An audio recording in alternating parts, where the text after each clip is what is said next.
Good evening, everybody. Mike Vacchi, PrincetonTrader.com, here with your evening recap. Okay, daily chart of the ES. And, what did we talk? We talked about last night, we talked this morning about how um, the Bears on Wednesday, right here, if they broke the middle band, they needed to close below the middle band. If they didn't do that, it was going to expose them to higher prices. Well, it played out that way today. It played out in a little bit unexpected fashion. I don't think a lot of people anticipated the push down that we got in the morning.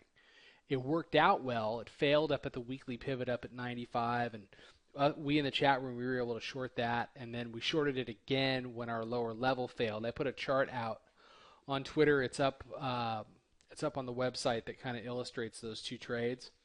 We went down to 85.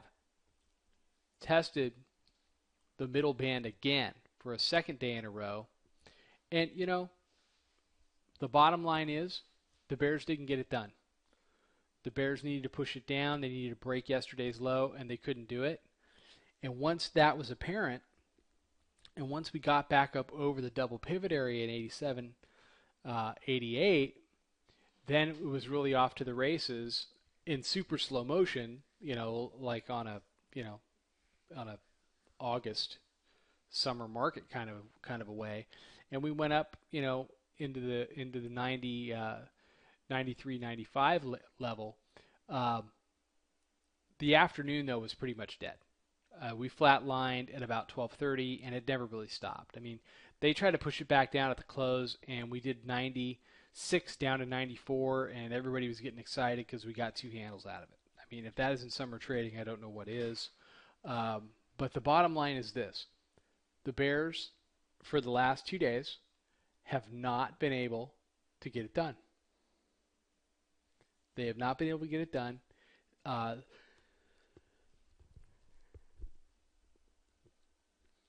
Bulls are creating higher lows each day. And now we're in serious danger. If you're a Bear, you're in very serious danger of breaking 1705, getting up into the 1713 area. The Bollinger Bands are extremely tight, which opens us up to resolution, in a big way. I think what you may see if we really pop is an overreaction, at least on the chart, that goes up and hits that third standard deviation band, that gray line up around the 13, 14 area. If you hit that band or you breach that band, then you've got to fade it back inside the bands if that happens. So keep that in mind. But in order for the Bears to prevail here, they have to break today's low. They got to break the Wednesday low and get through that 80 area. If they can't close below the middle band, then there's no way they're going to be able to close below 80, and certainly no way they're going to be able to get anything done when they get down to the really key level here, which is the 1670, which is a convergence of prior support, 23.6% fib level of the total move, and now the lower band. So the Bears have their work cut out for them. But it still seems, the market is giving us one good dip a day to go in and buy. And, as slow as it is, we have to take what the market gives us.